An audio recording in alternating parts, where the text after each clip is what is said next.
Welcome back to Aasai Rasai. I'm glad you joined me again. In this video, I'm going to show you how to make these yummy string hoppers made out of wheat flour. And what I'm going to do is I'm going to first steam the flour. And this is just regular all-purpose flour, the same flour that you would use for cakes and pastries. Unlike the rice flour string hoppers, this is made slightly differently. The wheat flour is very fine, so you can't really make the kind of dough for the string hoppers without steaming the flour first. So it becomes a little more coarse and easy to handle when it's steamed. So just put the flour in a clean cloth like this and just bundle it up, tie it, or you could use maybe a clothespin or some kind of string to tie it with. I'm just going to twist it like this and just twist the top because I have enough of the fabric to do that, but it depends. If you want a smaller fabric and make a smaller quantity, then you might have to figure that out. So what I'm going to do is I'm going to steam this for about 45 minutes. I have my steamer ready in the pot. I haven't turned on the heat yet, but I've put about 1 to 2 inches of water, and I have to keep maintaining that throughout this steaming process for over the next 45 minutes. So now it's been about 45 to 50 minutes. I'm going to carefully take out the bundle, and then let's see how the flour looks. I have transferred the flour into this bowl. You can see it's chunky now and a little hard. So we need to break this up and make it floury again. So what I'm going to do is I'm going to use my blender, whisk it in the blender, or just pulse it or let it run in the blender for a few seconds. And then it will be ready to make the string hoppers. You can see it's back to being floury again. No chunks and no hard pieces once you've run it in the blender. If you're not using a blender, you could sift it also with a sieve or some kind of strainer, or you could just whisk it as well. The goal is to break up even the smallest lumps so that they don't get in the string hoppers, because if you have lumpy string hoppers, they don't steam through and it's really disgusting. One thing we need to pay attention to is the water. This water that I have in the jug, I have boiled for about 5 minutes in the microwave. So it started bubbling, and that's when I stopped. I took it out, I let it sit for about 2-3 minutes, and that's just to let the bubbles settle and to let out some of that steam. The easiest way to get your water ready is once it's boiled, take it off the heat, especially if you're using like a kettle or an electric jug or a covered pot. Just take the lid off, take it off the heat, and then leave it to sit for about 5 minutes and then use the water. You can't really use your fingers to make this dough. It's got to be with a wooden spoon, or if you have a stand mixer, use the stand mixer. It's much easier. I added the salt already into the flour, and then once I see that the flour is coming together, I will increase the speed of my mixer, but I start low and then gradually increase it. And then we mix for about a couple of minutes, just until the flour is combined. After that, I will take it out and hand mix. I'm not going to edit out any part of the mixing in the mixer, because I think it's very critical to know how much water to add and get a feel and at least the look of the texture before you start making it. Especially if you're a first timer, you want to know every little detail, and I hope this helps. After adding a little bit of water, give the mixer some time to mix the flour and the flour to absorb the water, because otherwise you wouldn't know how much water to add. You don't want to add too much because there's no turning back unless you have more flour on hand, like the steamed flour on hand. So just be careful, give it time between each addition of water and see how it goes.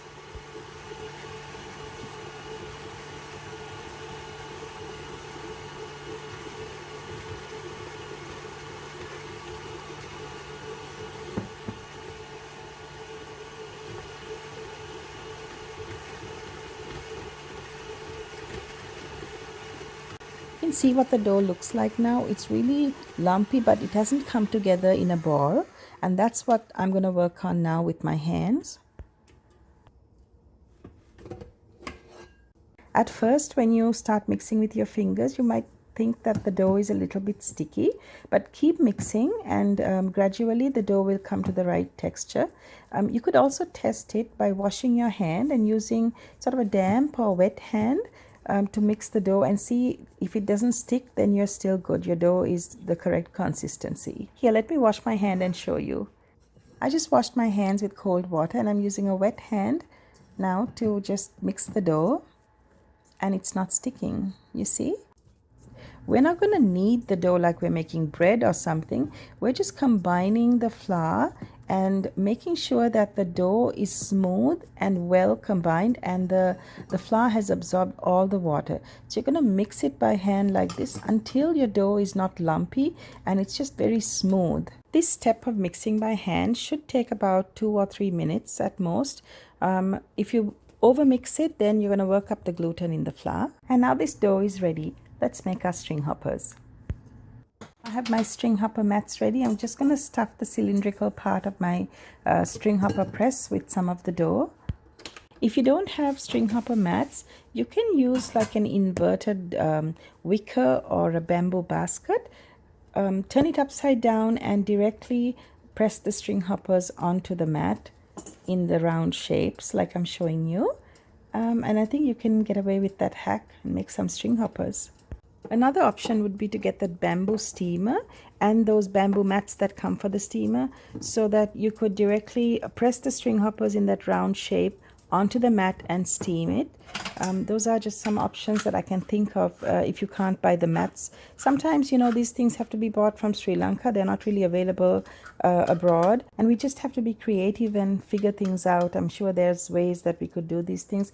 Only thing is the disc that comes with this kind of press, it has bigger holes, so your string hoppers are going to be thicker. If you can get the press, the string hopper press that has much fine thin holes and a lot of holes, then your string hoppers will be lighter. But generally the wheat flour string hoppers, the ones that I'm making now, they tend to be thicker than the rice flour string hoppers, so that's something that you have to expect. They also won't be pure white like, you know, the rice flour string hoppers. They're like snow white, but these tend to look a little off white, and that's just how it is.